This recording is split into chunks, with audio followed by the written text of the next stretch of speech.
Bismillahirrahmanirrahim. Alhamdulillahi rabbil alamin.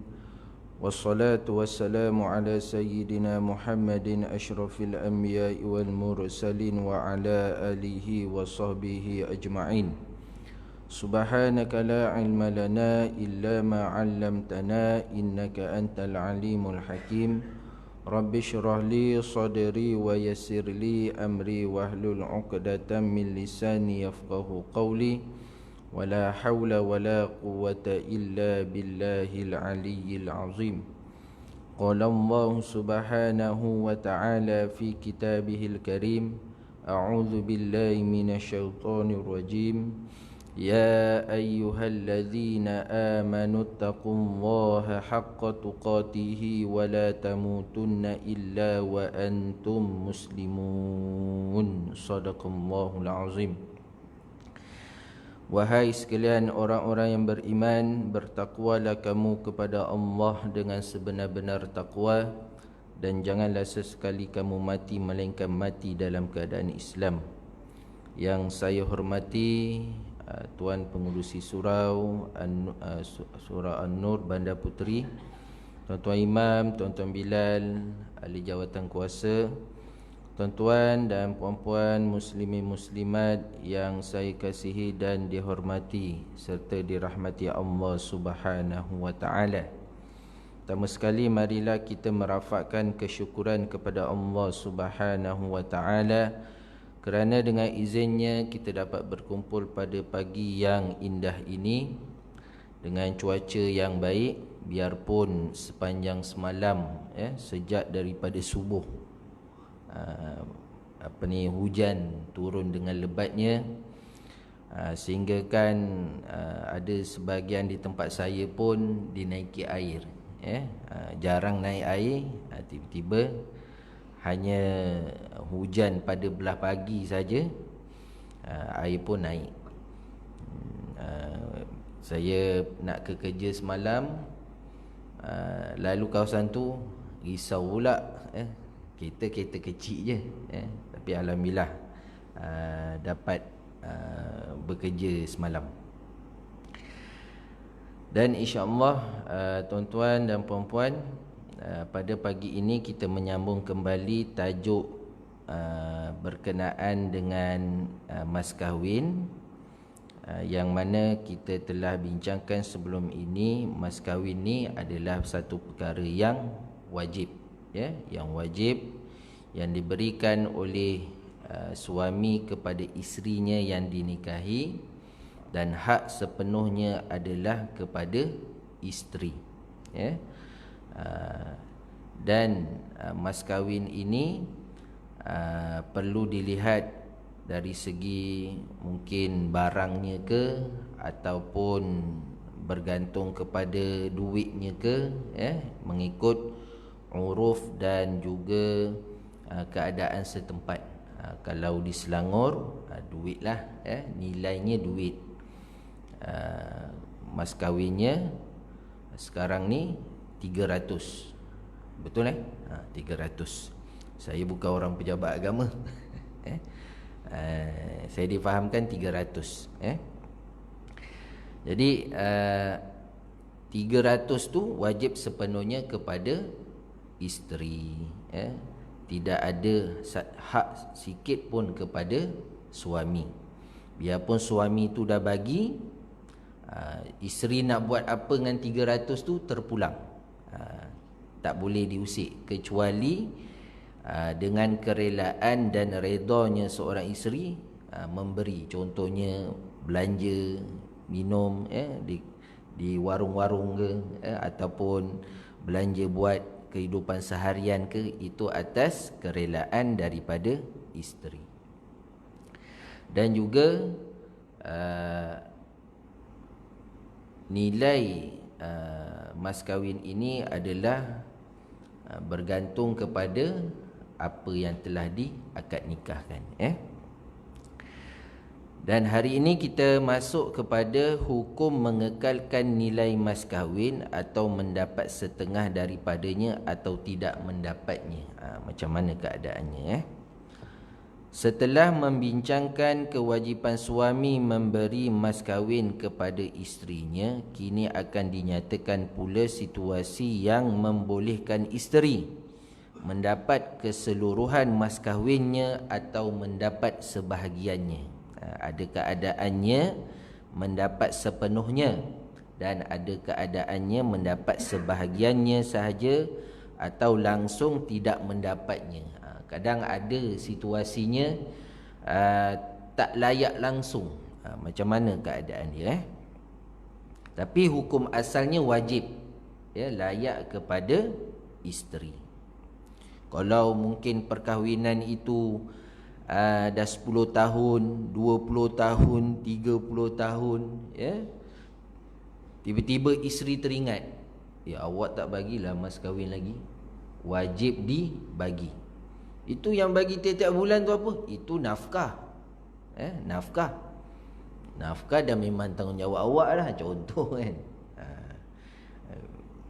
Bila sedar tak diberi, kena dah bagi, Jika tidak, ia akan menjadi satu hutang yang besar, dalam perkahwinan itu. Di sini bincang tentang pertama mendapat keseluruhan, kedua mendapat sebahagian, dan ketiga tak dapat langsung. Yang pertama, kekal mendapat kesemua mas kahwin. Hal ini berlaku dalam dua situasi yang dapat semua mas kahwin ni. Pertama, apabila suami telah menyetubuhi isterinya sama ada persetubuhan itu tersebut berlaku dalam keadaan yang dihalalkan. Bila dah sah akad nikah tu, halal lah untuk melakukan persetubuhan suami isteri, atau dalam keadaan yang diharamkan. Dalam perkahwinan ada persetubuhan tu dihalalkan dan ada diharamkan.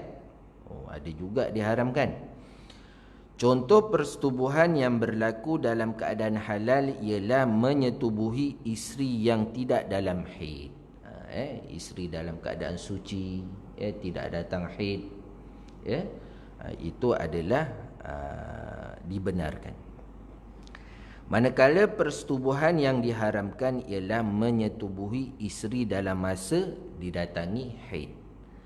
Bila isteri datang haid, tuan-tuan, diharamkan melakukan persetubuhan. Melakukan persetubuhan. Sebab ia akan memudaratkan kepada isteri itu sendiri. Dan memang ada sebab-sebabnya, memang ada sebab-sebabnya. Kesimpulannya, kalau nak dinyatakan kenapa diharamkan, kenapa diharamkan persetubuhan dalam masa isteri didatangi haid, sekiranya berlaku, akhirnya mengikut kajian perubatan lah, akhirnya akan menyebabkan si isteri itu barangkali boleh menjadi mandul, boleh menjadi mandul. Dia ada lah, kalau sebab dia nak ceritakan ni kena masuk bab sains sikit, sebab itu diharamkan. Itu dari segi faktor kesihatan. Jadi Islam telah sejak Al-Quran ini diturunkan, tuan-tuan, telah disampaikan, telah dibicarakan, dan telah dijelaskan oleh Nabi Muhammad SAW berkenaan sebab-sebab kenapa diharamkan bersetubuh dalam masa isteri didatangi haid. Kurang-kurangnya, tuan-tuan, kita ni kena tempoh berehat lah, tenangkan diri, ada masanya perlu dalam keadaan untuk bertenang daripada persetubuhan. Persetubuhan yang berlaku dalam dalam dua keadaan ini mewajibkan pemberian ke semua mas kahwin. Ya, sama ada berlaku persetubuhan yang dihalalkan ataupun diharamkan, dia bersetubuh juga, maka mewajibkan pemberian ke semua mas kahwin. Kalau RM300 tunai, maknanya RM300 tunai tu bagi. Kalau bagi 100, bakinya kena dijelaskan. Hal ini kerana isteri telah menunaikan kewajipannya, iaitu kenikmatan persetubuhan. Dia bila dah menyerahkan diri dia, tuan-tuan, dia dah mengorbankan diri dia.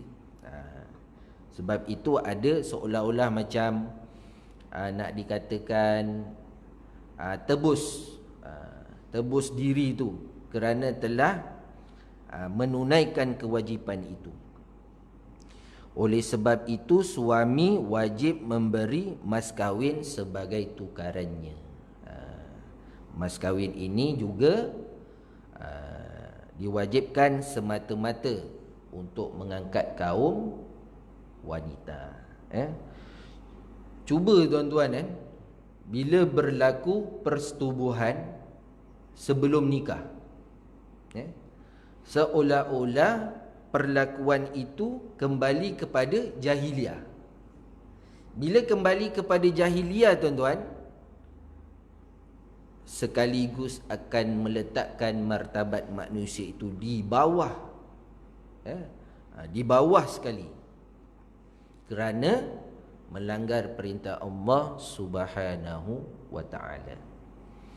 Sebab itu, tuan-tuan, dah diingatkan, wala taqrabuz zina innahu kana fahishatan wa sa'a sabila.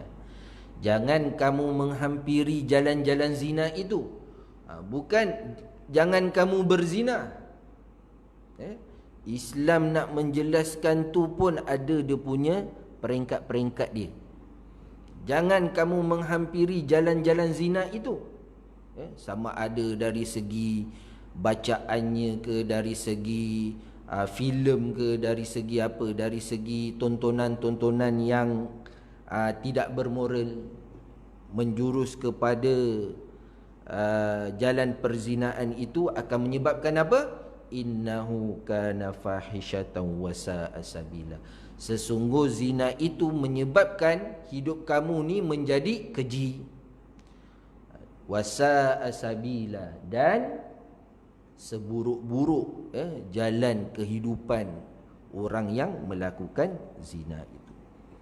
Kalau dia punya martabatnya Allah Ta'ala dah angkat martabat dia, keimanan dia, tiba-tiba seolah-olah dah banyak dah amal aku kan, sekali-sekala nak buat salah juga. Bila amal banyak sekali pun perbuatan zina itu dilakukan, akhirnya segala amalan-amalan itu yang dilakukan, solat, puasa, sedekah, melakukan kebajikan, melakukan apa sekalipun, wa'amilus solihat, apabila diselangi na'udzubillahi min zalik, perbuatan zina itu menyebabkan nilai amal-amal kita ni, tuan-tuan, gugur secara automatik dan tidak dipandang oleh Allah Subhanahu wa ta'ala. Itulah innahu kana fahishatan wa sa'a sabila. Baik, hal ini berdasarkan firman Allah Subhanahu wa ta'ala yang mewajibkan isteri mendapat keseluruhan mas kahwin itu. Hal ini berdasarkan firman Allah Subhanahu wa ta'ala, a'udzubillahi minasyaitonir rajim, famastamta'tum bihi minhunna fa'atuhunna ujurahunna fariidah, ila akhir ayat. Sadaqallahul azim, bermaksud kemudian mana-mana perempuan yang kamu nikmati percampurannya, iaitu melakukan persetubuhan dengannya setelah menjadi isteri kamu, maka berikanlah kepada mereka mas kahwinnya dengan sempurna. Maknanya keseluruhan, bagi. Jangan ditangguh-tangguhkan.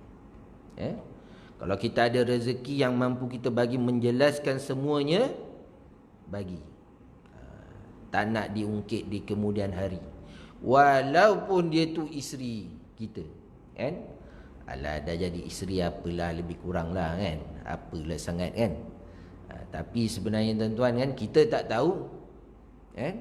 Kadang-kadang perkahwinan tu seminggu dah ada masalah, sebulan dah ada masalah, tak tahu pada akan. Sebab hati manusia ni kadang-kadang ada masanya dia punya turun naik dia.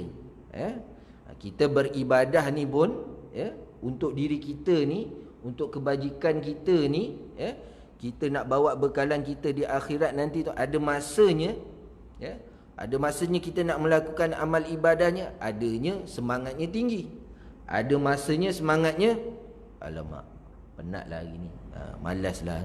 Dia ada masa-masanya.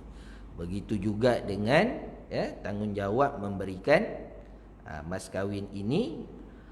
Bila kamu ataupun si suami itu menikmati percampuran dengan isterinya, hendaklah memberikan mas kahwin sepenuhnya, iaitu yang sempurna, sebagai satu ketetapan faridah yang ditetapkan oleh Allah Subhanahu wa taala. Imam Malik dalam kitabnya Al-Muwatta, kitab ini adalah kitab Imam Malik yang telah dihafal keseluruhannya oleh Imam Asy-Syafi'i, ketika Imam Asy-Syafi'i ini nak berguru dengan Imam Malik. An Umar radhiyallahu an, ayyuma rajuli tazawwaja imra'atan famassaha falaha sadaquha kamila. Sadaqa Rasulullah. Yang bermaksud daripada Umar radhiyallahu an berkata,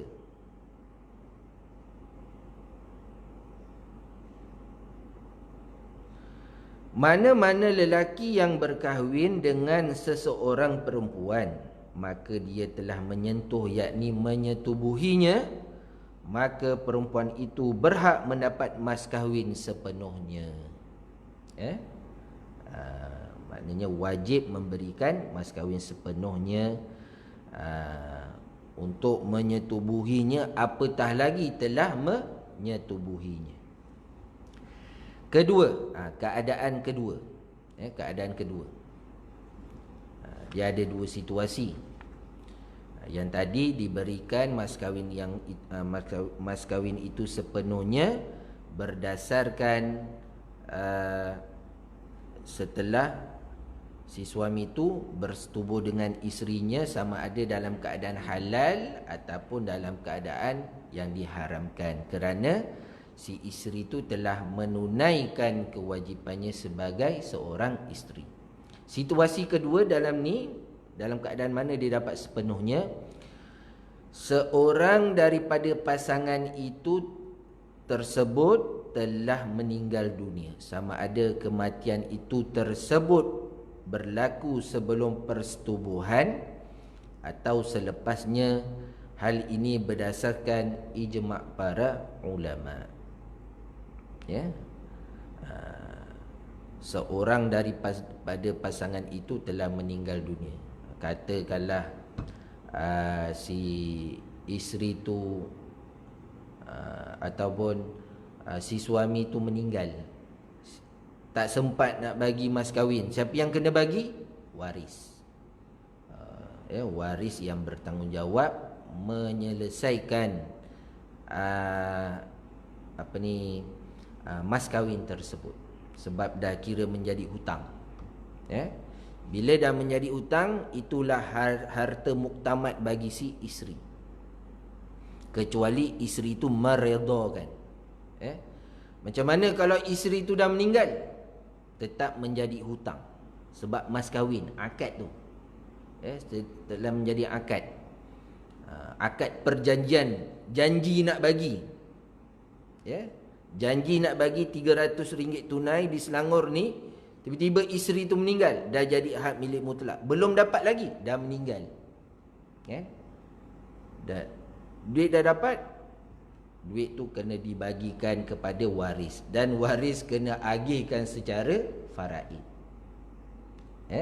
Contohlah dia ada simpanan ke, 100,000 dalam akaun ke kan, nak difaraidkan, campurkan sekali hutang hutang mas kahwin tu yang belum dibayar ketika akad nikah, walaupun dah berlaku 10-20 tahun yang lepas. Saya bila daftarkan faraid ni tuan-tuan, si mati ni siapa? Isteri saya. Si mati ni siapa? Isteri saya. Nak tanya pasal mas kahwin, seganlah pula kita ni kan. Tapi kadang-kadang peringatan kita semua. Kadang-kadang kita tak pasti siapa meninggal dulu, isteri ke, suami ke kan. Itu semua ketentuan Allah Subhanahu wa ta'ala. Itu dalam keadaan isteri mendapat keseluruhan mas kahwin itu. Bila dah si isteri tu dah menunaikan tanggungjawabnya, pendek kata senang nak kata ni, bagi je lah. Sebab itulah hak dia.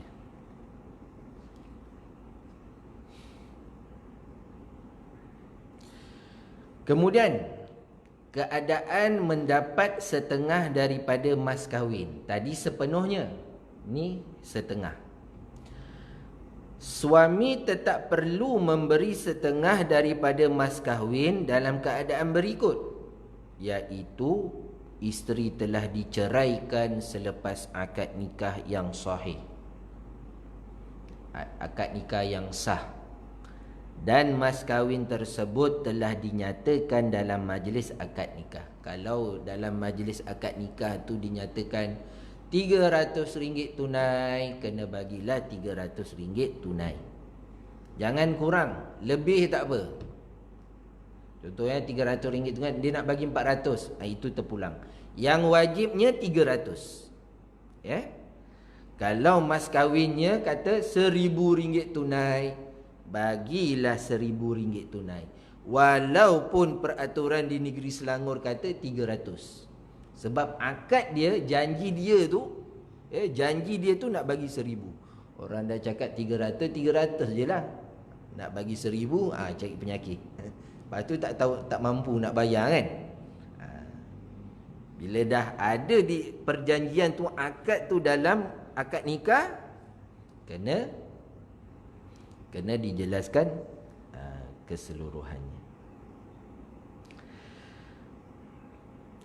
Namun kalau isteri telah diceraikan selepas akad nikah yang sahih tersebut dinyatakan dalam majlis akad itu, perceraian itu juga hendaklah berlaku dengan syarat ketika mana isteri berhak mendapat setengah daripada jumlah tersebut. Perceraian itu juga berlaku sebelum suami menyetubuhi isteri. Dah akad nikah, mas kahwin belum bagi, kan? Mas kahwin belum bagi, belum melakukan persetubuhan lagi, walaupun sekali.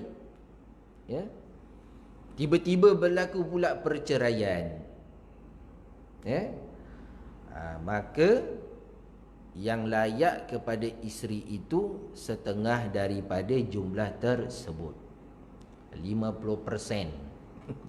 Kalau 300, bagilah 150. Kalau isteri tu kata, kenapa saya dapat 300? Kenapa saya dapat 150? Dalam akad nikah kan 150. Boleh dijadikan alasan, kita kan belum bersama lagi. Istilah sekarang kan, kita kan belum melakukan persetubuhan lagi. kena jelaskan hukum. Tapi kalau nak bagi 300 tak jadi masalah. Cuma hukum yang melayakkan dia dapat setengah daripada jumlah mas kahwin itu, sekiranya perceraian itu belum apa-apa melakukan persetubuhan, sebab dia belum tebus diri dia lagi. Kalau perceraian itu berlaku persetubuhan, lepas tu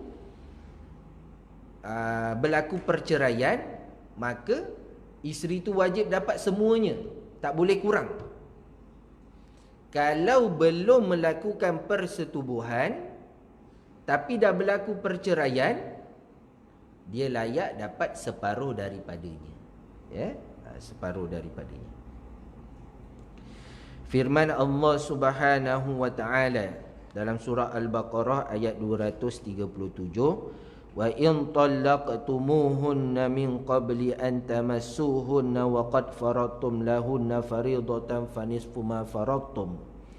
Yang bermaksud, sadaqallahul azim, yang bermaksud, dan jika kamu ceraikan mereka sebelum kamu sentuh bercampur dengan mereka, bercerai sebelum kamu bersetubuh dengan mereka, iaitu isteri, padahal kamu sudah menetapkan kadar mas kahwin untuk mereka, dah janji dah nak bagi kadar mas kahwin itu 300, maka mereka berhak, iaitu isteri berhak mendapat separuh daripada mas kahwin yang telah kamu tetapkan, yang telah kamu akadkan. Bagi kena bagi separuh sekiranya berlaku perceraian tapi belum pernah melakukan persetubuhan. Itu keadaan situasi kedua. Situasi pertama, sekiranya telah berlaku persetubuhan. Situasi kedua, sekiranya kena bagi separuh mas kahwin, sekiranya sebab apa? Sebab belum lagi melakukan apa-apa persetubuhan. Yang ketiga, mas kahwin gugur semuanya. Keadaan bila mas kahwin gugur keseluruhannya apabila isteri meninggalkan suaminya. Isteri meninggalkan suaminya selepas akad nikah tu, bukan suami meninggalkan isterinya. Situasinya isteri meninggalkan suaminya sebelum persetubuhan. Akad nikah malam, akad nikah malam tak adalah terus tinggalkan, kena ada majlis dulu kan. Tahu kan? Tiba-tiba malam tu juga, lepas majlis tu dah selesai semua kan, dia nak balik rumah. Nak balik lah, tak selesa lah duduk sini. Suami tak benarkan, kata nak hidup semati kan, semua kan. Tiba-tiba nak balik, tak selesa lah. Rumah kecil contoh, bukan kat sini, tempat lain tuan-tuan. Dia nak balik juga. Dalam walaupun yelah, tapi sebenarnya berat hati, tak reda sebenarnya suami, tapi nak jaga hati masing-masing kan. Kadang ada baiknya suami kita ni kan. Tapi dah bincang, melah duduk dengan kita bersama semua kan, dia tak nak, dia dah sekaligus dah tinggalkan suami dia. Gugur keseluruhan. Perceraian ini berpunca daripada isteri itu sendiri. Masalahnya isteri itu sendiri yang punca. Contohnya apabila isteri memeluk agama Islam, yang muallaf lah, isteri memeluk agama Islam yang menyebabkan perkahwinan itu terbatal atau murtad.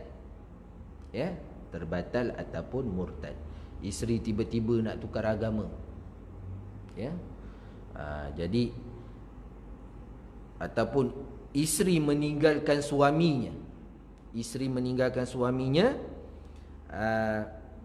tanpa sebab-sebab alasan syar'i ataupun yang munasabah. Atau fasa perkahwinan berlaku daripada pihak isteri disebabkan keaiban suami. Keaiban suami. Walaupun suami tu ada kekurangan, tak kaya, ada penyakit ke, tapi disebabkan perbincangan ataupun penyelesaian tu tak diusahakan, isteri tu seolah-olah saya dah malas lah dengan perkahwinan ni, saya nak tinggalkanlah suami saya ni. Jadi automatik sekaligus menggugurkan mas kahwin keseluruhannya. Atau suami membatalkan disebabkan keaiban isteri.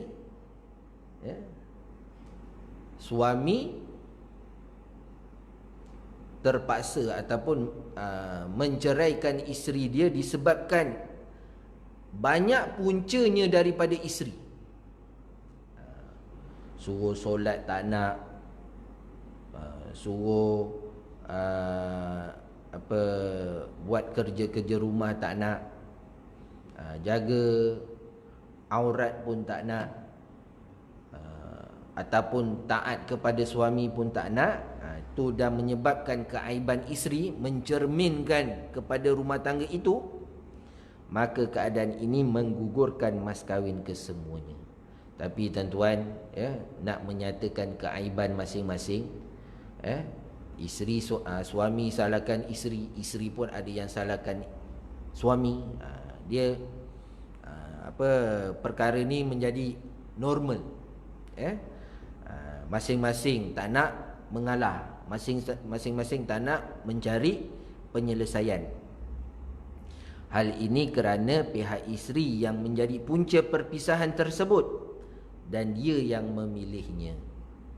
Walaupun apa-apa masalah pun dalam perkahwinan itu, tuan-tuan, suami tak nak bercerai tapi isteri nak bercerai juga,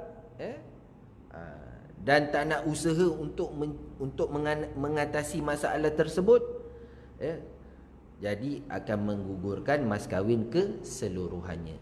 Pokok asas dia, tuan-tuan, sekiranya perceraian itu puncanya daripada isteri, maka gugur kesemua hak mas kahwinnya. Keadaan ini seolah-olah isteri menghalang suami menyetubuhinya, dan dengan itu gugurlah mas kahwinnya, walaupun telah dinyatakan dalam akad nikah. Mungkin satu hari nanti, tuan-tuan, isteri yang meninggalkan suami ni, dia adukan kat pejabat agama ke, ataupun adukan di mahkamah syariah ke, saya macam mana saya dulu akad nikah, saya tak dapat lagi lah mas kahwin, macam mana saya nak dapat kan? Sekali siasat-siasat, rupanya isteri yang meninggalkan suami. Jadi secara sekaligus hak mas kahwin itu gugur. Jadi kita dah bincangkan keseluruhannya, bagi mereka yang isteri atau hak isteri keseluruhannya mas kahwin itu yang melakukan persetubuhan dalam perkahwinan itu, sama ada dalam keadaan halal ataupun haram. Kedua,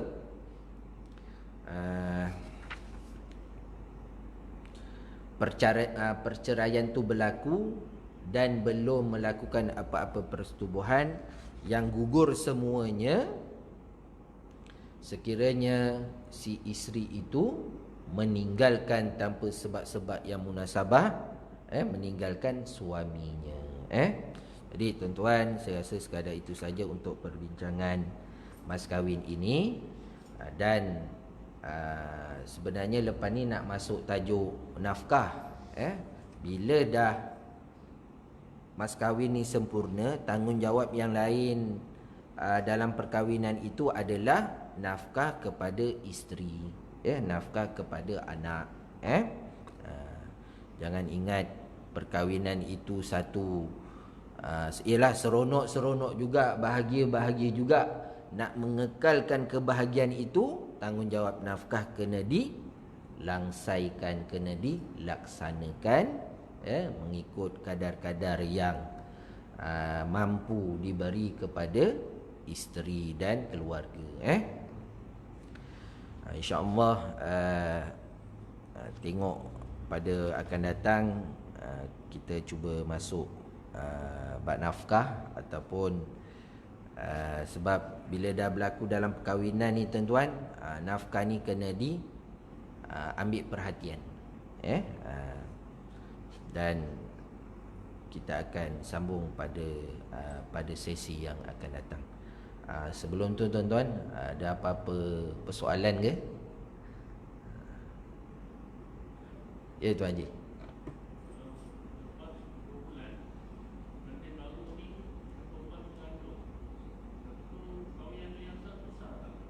Macam mana?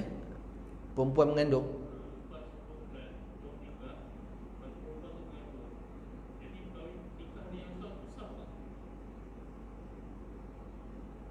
Dia mengandung disebabkan perkahwinan itu ke?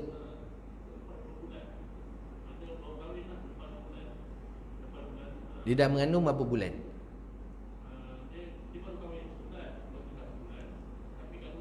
Oh, dah 2 bulan. Maknanya sebulan itu mungkin berlaku persetubuhan kan? Nikah tu tetap sah. Nikah tu tetap sah. Ada juga perbahasan ulama yang mengatakan tidak sah dan sah.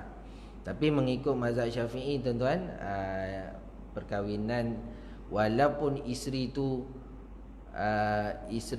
dah mengandung 2 bulan padahal baru kahwin sebulan, perkahwinan tu tetap sah.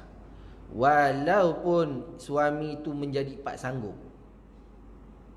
Kerana apa? Asas dia tuan-tuan, dia bergantung kepada rukun nikah tu sendiri. Bergantung kepada rukun nikah tu.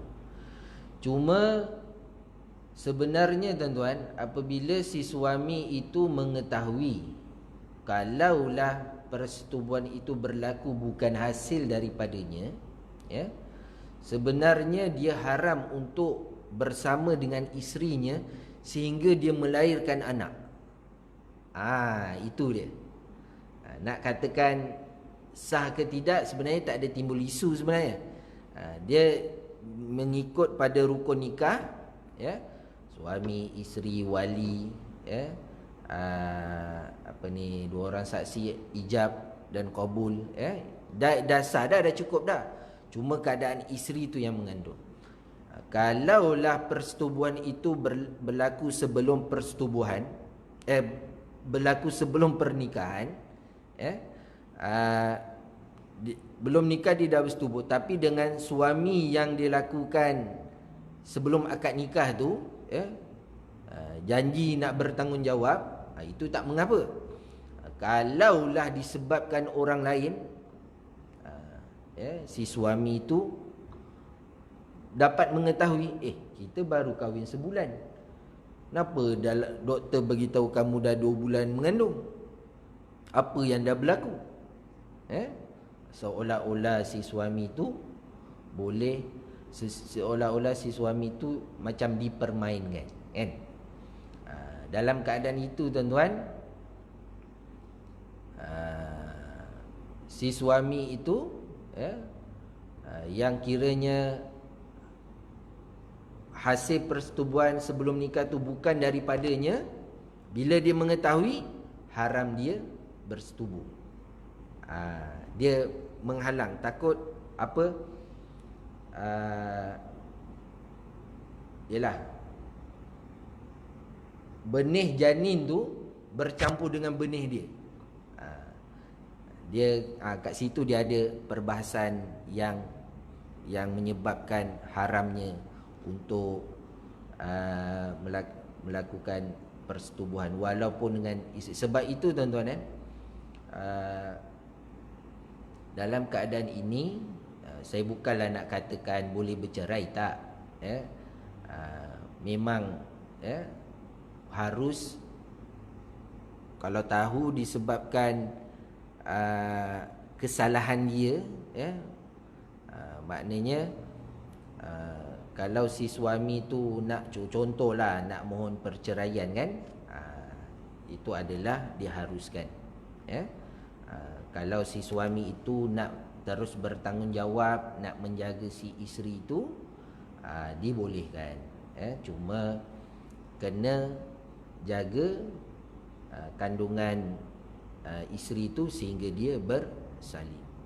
Cuma nanti tuan-tuan, bila anak tu dah besar, katalah anak tu anak perempuan kan, bila dah besar nak bernikah nanti, tak bolehlah guna wali nasab, kena guna wali hakim. Walaupun kiraan kandungannya melebihi ataupun pada tepat 6 bulan qamari, 6 bulan hijrah.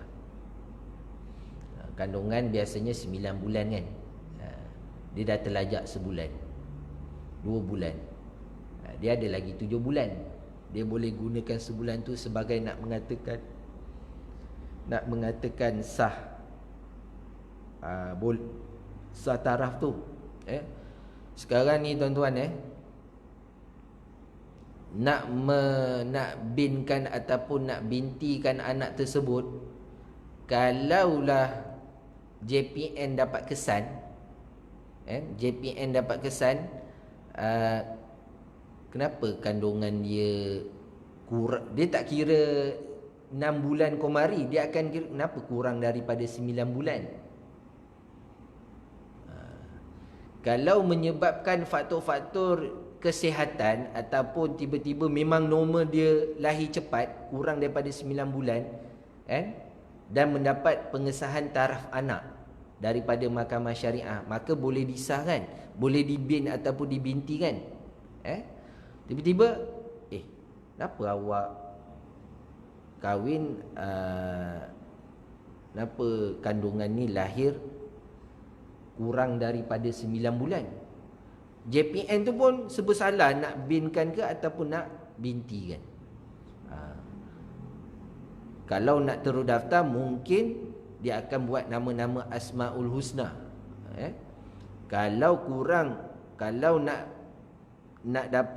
binkan kepada taraf nasab ayahnya, itu yang JPN akan arahkan, dapatkan pengesahan taraf anak, di mahkamah syariah.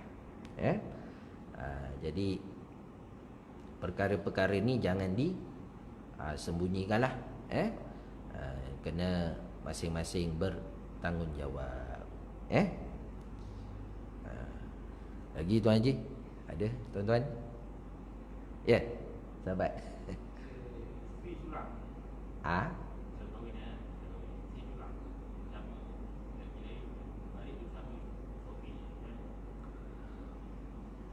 Oh.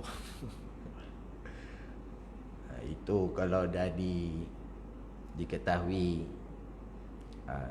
kalau ikut fiqahnya tu, isteri yang curang, suami tahu, wajib suami menceraikannya. Tapi janganlah lafaz talak kat depan-depan tu, kena ada proses di mahkamah syariah.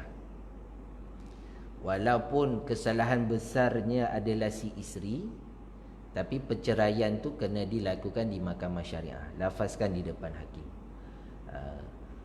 Sekiranya si suami itu tidak menceraikan isterinya, dia tahu isterinya curang, dia tahu isterinya curang, melakukan persetubuhan dengan lelaki lain, na'udzubillah, suami tak nak menceraikan, itu baru dikira dayus. Ada hadis menjelaskan.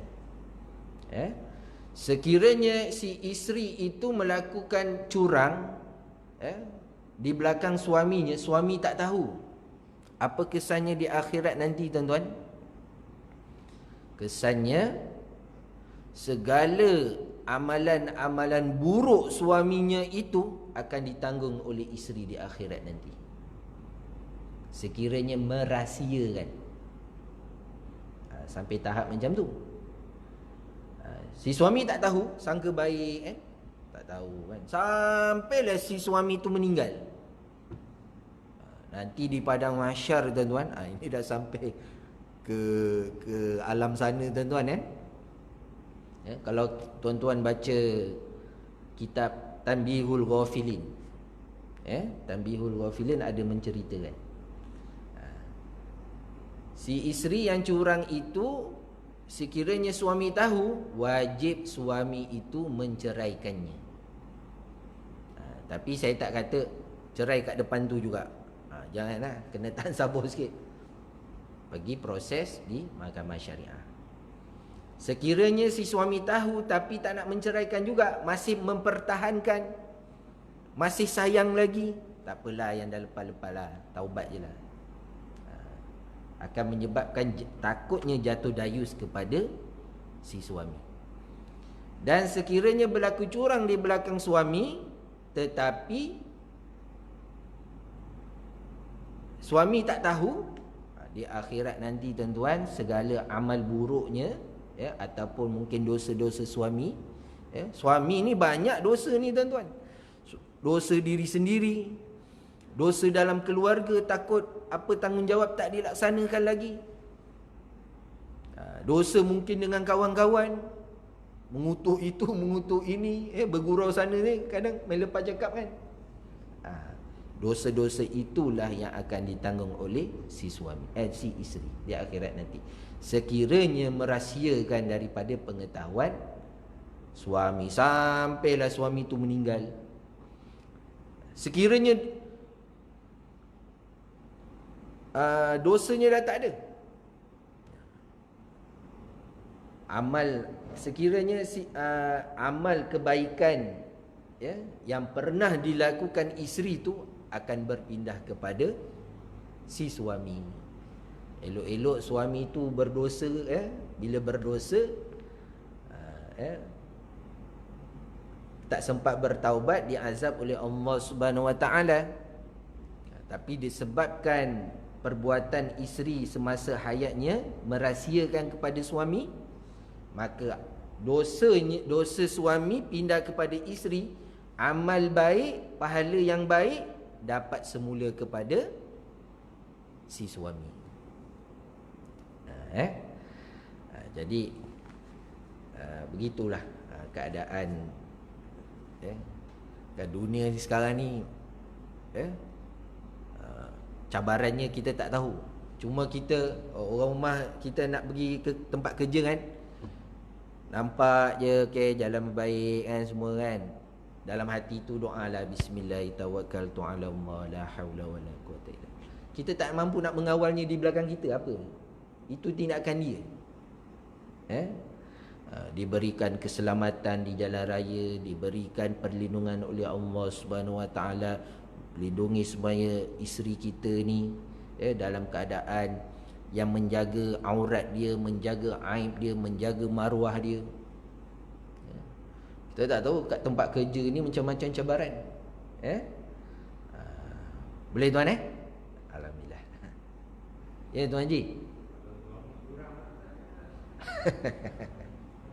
Suami curang, isteri tahu, isteri wajib minta fasah. Dah tak boleh taat dah kepada si suami. Jadi si apa, isteri tak berdosa. Isteri tak berdosa sebab si suami ni adalah pimpinan dalam keluarga. Awak sepatutnya contoh kita sepatutnya suami ni kan, bila dah jadi pimpinan dalam keluarga, segala apa dosa dalam keluarga tu, selagi kita masih bertanggungjawab ke atas isteri kita ni tuan-tuan, kita bertanggungjawab ke atas kesalahan-kesalahan dia, dosa-dosa dia. Contohnya kalau tak tutup aurat tuan-tuan, di akhirat nanti kalau Allah Subhanahu Wa Taala tanya, isteri kenapa tak tutup aurat, kenapa tak jaga maruah kamu sebagai seorang isteri? Isteri tu mungkin menjawab, suami tak pernah mendidik aku. Itu selagi masih dalam perkahwinan tu, suami menanggung semua apa yang dilakukan isteri. Sebab itu kena selalu menegur. Awak dah solat ke belum? Awak dah buat ini? Tapi tanya tu janganlah macam diktator. Kena berhikmah jugalah nak bertanya kan. Sekarang dia guna silat dia kan. Itu memang hakikat. Kalau suami tu curang tuan-tuan, isteri tak tanggung apa-apa pun sebab dia dipimpin. Sifat isteri tu dipimpin. Sebab itu ar-rijalu qawwamuna 'alan nisa. Lelaki itu menjadi pimpinan kepada kaum perempuan. Bukan an-nisa'u qawwamuna 'alar rijal, tak. Maknanya tuan-tuan, ar-rijalu qawwamuna 'alan nisa, segala tanggungjawab, segala apa-apa yang dilakukan oleh si isteri tu dan keluarga anak-anak kita ni tuan-tuan, semuanya dipertanggungjawabkan di hadapan Allah Subhanahu Wa Taala. Wahai suami, adakah kamu pernah menegur, pernah membimbing, pernah memberi didikan, pernah menghantar isteri kamu ke kelas-kelas agama? Adakah kamu pernah membenarkan isteri kamu pergi ke kelas-kelas agama? Ya, saya benarkan. Selamat. Adakah kamu menghalang isteri? Tidak. Itu tanggungjawab. Dalam hadis pun Nabi SAW pernah menyatakan, setiap apa yang kamu dipimpinkan itu, kamu akan bertanggungjawab ke atas pimpinan kamu. Pimpinan ni jangan kita faham sebuah satu konteks yang besar. Jangan kita fahamkan dari segi pemerintahan sesuatu organisasi ataupun negara. Tak. Dalam keluarga pun pimpinan. Suami pemimpin kepada isteri. Suami menanggung apa-apa isteri buat. Dosa pahala dia. Kalau pahala, alhamdulillah. Kalau dosa, apa dah jadi isteri kamu ni? Si suami melakukan apa-apa kecurangan pun tidak ditanggung oleh si isteri. Tapi bolehlah menegur, bolehlah memberikan apa-apa peringatan kepada suami. Boleh tuan? Ada lagi tuan? Ya.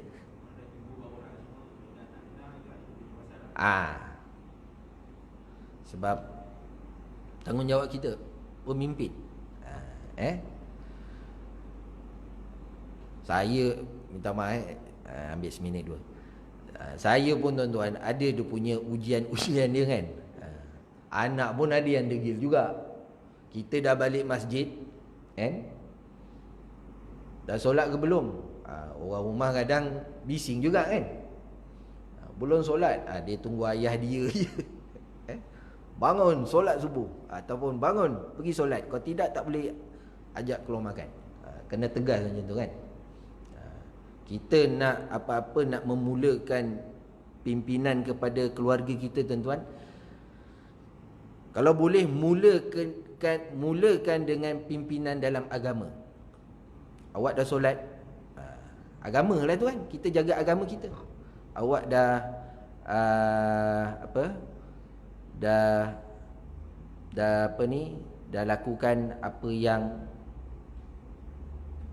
lakukan apa yang sepatutnya. Yang penting tu solat tu kena jaga.